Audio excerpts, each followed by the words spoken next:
Okay, I have an original effect to share with you today, and it will involve two decks of cards, and I need you to make a free choice of which one you want to work with. So I have a nickel here. Here's the heads are face up, and that's tails, if you can tell.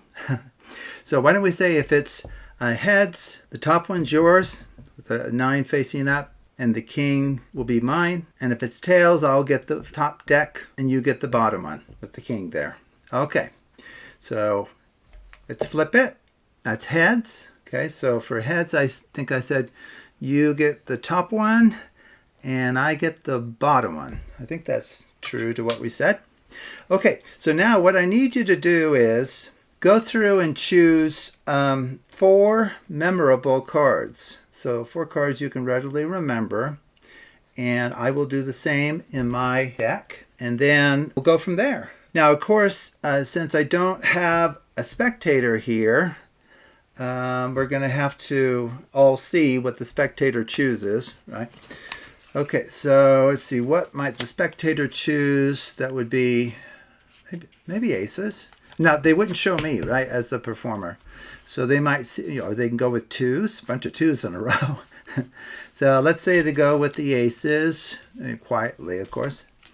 So those will be the cards that they choose. Now, of course, there is a chance, a pretty small chance, but there is a chance that I might randomly choose the same ones as them. I may choose aces to work with or something like that, or I may just choose some of the ones that they chose as their special cards.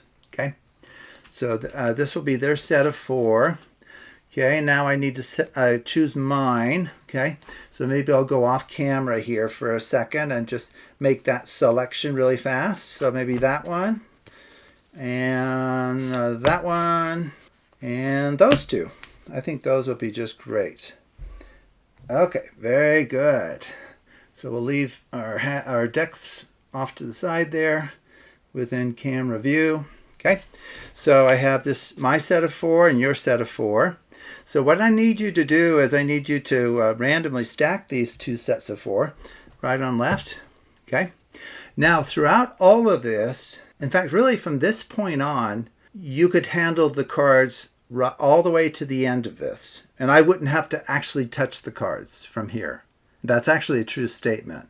So as you watch this being done, you'll realize that that is actually the case. But you're not here to handle the cards. So I'll have to just kind of make some random choices for you, but these are free choices I'm going to offer you here. Okay, so we have your cards up there, my cards here. So why don't we begin to really mix these?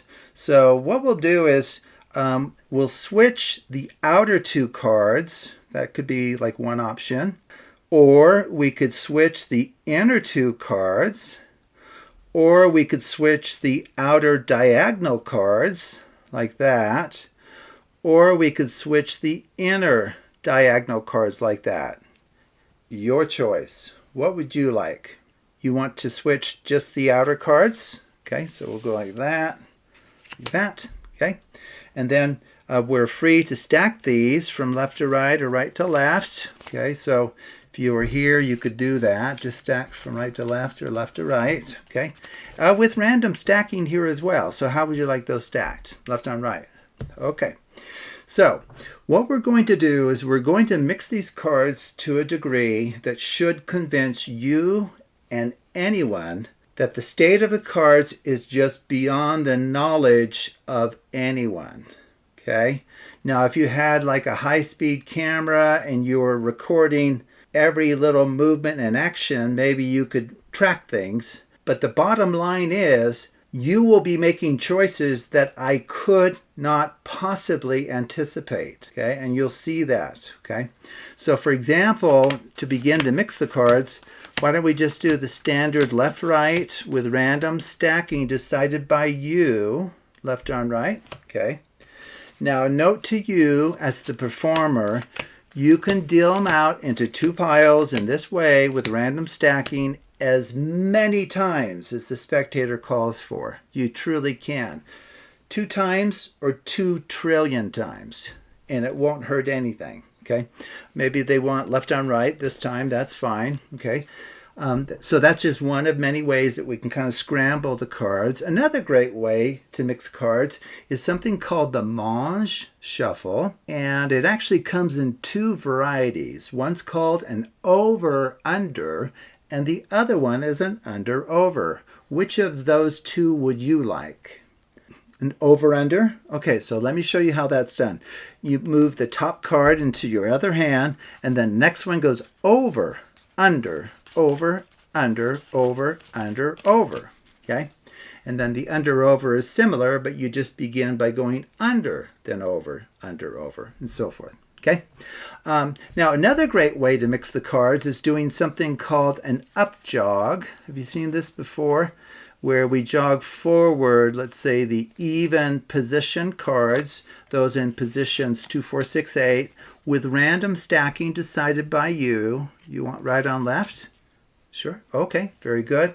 Another great mixing procedure, and this one I can link in the description below because it's a little tricky. It's called the Charlier 1. So it's kind of a top to bottom, bottom to top, but you're moving one card at a time, and it's just scrambling those cards quite thoroughly. I don't think we've done the Klondike yet, which you could do if you wanted. Now, you don't have to do all of these, by the way. So Klondike is where you take the top and bottom off as one. So you can choose a subset of these. So don't do all of them. I'm just giving you a number of choices that you could choose from if you would like. Okay? And you can do one of those or 60 of them if you had the patience. Another great shuffle is called the Australian Shuffle. So it goes like this. It's down, under, down, under, down, under, down, under, down, down. Last one goes on top. Okay. And we can even do some fun spelling if you'd like. So for example, we could spell out different card value, different card names. So for example, if you wanted to spell out King of Spades, doing that twice will really mix the cards in a way that the other shuffles don't. So let me just show you. So let's say, in fact, you can choose any of the 52 card names. So if you wanted to choose a different one, maybe like Queen of Hearts or something, that's kind of a popular one. So you could do QueenofhEarts. That's once. QueenofHEarts. Queen of Hearts, spelt twice. We can do a Pharaoh shuffle. We'll finish here with the mixing because I think you'll get the idea that the cards really should be beyond the knowledge of anyone, especially when the spectator's telling us how to stack things or how many to do or whether to do certain ones. Okay, so you can actually say, no, I don't want to do a Pharaoh. That's fine. Okay, so to quickly finish here, we're going to kind of go back in time and give you that same choice we gave you at the very beginning to really scramble these. But the key is you can choose something differently than you chose the first time. So if you remember, we allowed you to switch the end cards, switch the inner two, switch the diagonal outer cards, or the diagonal inner cards. What would you like to do this time? I believe what you did last time was, did you switch the outer two? I believe, but whatever you chose, it doesn't matter. This is a free choice here. You want to switch the outer diagonals. Okay, so this one here gets switched with that one. And this diagonal here, outer diagonal, switches with that one. Okay, and then we just bring these together, just like that. Okay, so we are back to 2 piles of 4 cards each. Now, I just want you to think about what are the chances that we've returned to the set of 4 cards that you chose from your deck and the set of 4 cards that I chose from my deck. I mean, think about the probability of that happening by chance alone. I mean, it really is very, very small, okay? So which of these two would you like to look at first? The one on the left or the one on the right? The left one? Okay. So I think this was, yeah, I don't remember which it was top to bottom there. But okay, so you want this one here. So Oh, okay. That's very good.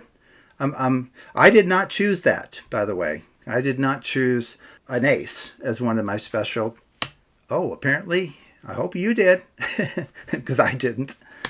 Oh, very good. You chose a set of cards that would be easy to remember. That's great. Okay. Well, I'll share a little secret here. I kind of did the same thing myself, but instead of aces, I chose the four kings as my four special cards. So as you'll see, what is going on here? Sorry, my head's spinning.